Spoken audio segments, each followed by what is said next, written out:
সেই সূত্র ধরে বৃহস্পতিবার শ্যামাপ্রসাদ মুখোপাধ্যায়ের পক্ষকাল উদযাপনের ছবি নজরে এলো মালদার হবিপুর ব্লকে। এ উপলক্ষে এদিন রাজ্য উচ্চশিক্ষা দপ্তরের নির্দেশে হবিপুর ব্লকের মানিকোড়া হাই স্কুলে এক অনুষ্ঠানের আয়োজন করা হয়। অনুষ্ঠানে হাজির ছিলেন গৌড় কলেজের অধ্যাপক ডক্টর বিজয় ঘোষ সহ অন্যান্য বিশিষ্টজনেরা। অনুষ্ঠান শুরুর প্রাক্কালে প্রধান অতিথি সহ অন্যান্য বিশিষ্টজনেদের এনসিসি ক্যাডেট এবং ছাত্রছাত্রীরা মিলে সাদর অভ্যর্থনা জানান।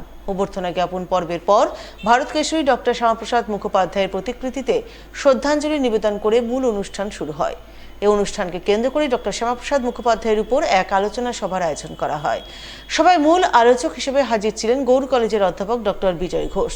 তিনি ভারত কেশরী শ্যামাপ্রসাদ মুখোপাধ্যায়ের জীবনী নিয়ে আলোচনা করেন। পশ্চিমবঙ্গের ভারত ভুক্তির বিষয়ে ডক্টর শ্যামাপ্রসাদ মুখোপাধ্যায়ের অবদান তুলে ধরেন। সেই সঙ্গে তথ্যচিত্র প্রদর্শনের মাধ্যমে তার কর্মময় জীবনের নানান দিকের প্রতি আলোকপাত করেন বলে জানা গেছে। মানিকোড়া উচ্চ বিদ্যালয়ের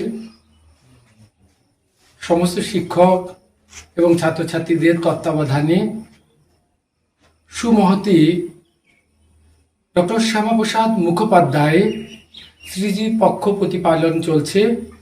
তারই আজকে 2রা জুলাই আলোচনা সভার আয়োজন করা হয়েছিল। শ্যামাপ্রসাদ মুখোপাধ্যায়ের জীবনী, আদর্শ, তারকে নিয়ে ছাত্রছাত্রীদের ভাবিকাল কিভাবে রাষ্ট্রীয় চেতনার দ্বারা উদ্ভাসিত হতে পারে সে বিষয়ে আলোচনা সত্র অনুষ্ঠিত হলো।